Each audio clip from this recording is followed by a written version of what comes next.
আজীবন যিনি বলে গেলেন কোনো পূর্ণচ্ছেদ নয়, এমনকি যার লেখা বিখ্যাত বইটির নামই ছিল no full stops in India, আজ তার নিজের জীবনে পড়ে গেল চিরকালীন এক ফুল স্টপ। বিদায় নিলেন সাংবাদিকতা জগতের মহিরুহ ভারত বন্ধু সাংবাদিক স্যার মার্ক টুলি। সত্যি এ যেন এক অদ্ভুত সমাপতন। তবে তার জীবনের এই ফুল স্টপ কি সত্যিই সব শেষের, নাকি শুরু হতে চলেছে এক নতুন সাংবাদিকতা যুগের?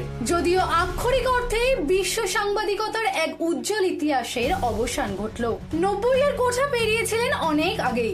গত 25শে জানুয়ারি এবার থেমে গেলেন বিবিসির সেই বিখ্যাত প্রতিনিধি, যাকে সারা বিশ্ব এক ডাকে চিনত ভয়েস অফ ইন্ডিয়া নামে। দীর্ঘ কয়েক দশক ধরে রেডিও তরঙ্গে ভেসে আসতো টুলির সেই গম্ভীর কণ্ঠস্বর, যা ছিল ভারতের নির্ভরযোগ্য খবরের একমাত্র মাধ্যম।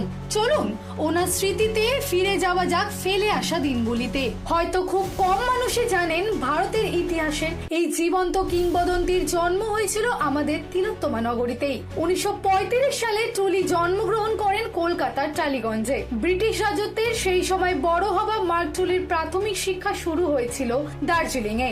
যদিও পরে উচ্চ শিক্ষার তাগিদে তিনি পাড়ি দেন ইংল্যান্ডে, তবু উপেক্ষা করতে পারেননি জন্মভূমির প্রতি তার নারীর টান। আর তাই তো 1965 সালে বিবিসির প্রতিনিধি হয়ে আবারও ফিরে আসেন এই দেশে। তারপর থেকে ভারতই হয়ে উঠেছিল তার ধ্যান ও জ্ঞান, আর শুরু হয়েছিল এক ঐতিহাসিক সফর। 1971-এর বাংলাদেশের মুক্তিযুদ্ধ থেকে শুরু করে জরুরি অবস্থা, ইন্দিরা গান্ধীর হত্যাকাণ্ড হোক কিংবা বাবরি মসজিদ ধ্বংস, ভারতের ইতিহাসের প্রতিটি কঠিন এবং গুরুত্বপূর্ণ সন্ধিক্ষণেই তার নির্ভীক রিপোর্টই ছিল সত্যের সমর্থক। বিপদের মুখে দাঁড়িয়েও বরাবর নিরপেক্ষ থাকার এক অদম্য সাহস দেখিয়েছেন মার্ক টুলি।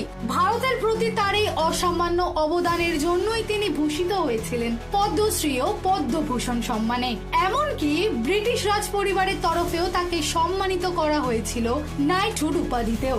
আদতে তিনি ব্রিটিশ হওয়া সত্ত্বেও জন্মভূমি ভারতের প্রতি তার অগাধ টান ছিল, আর তাই কলকাতার কোল থেকে শুরু হওয়া সেই দীর্ঘ সফর শেষ হলো দিল্লির মাটিতে। স্যার মার্ক টুলি হয়তো আর নেই, তবে তার রেখে যাওয়া সততা আর সাহসী সাংবাদিকতার আদর্শ আগামী সাংবাদিকদের অনুপ্রাণিত করবে চিরকাল। দিশা দাসের রিপোর্ট, হেডলাইন্স, কলকাতা।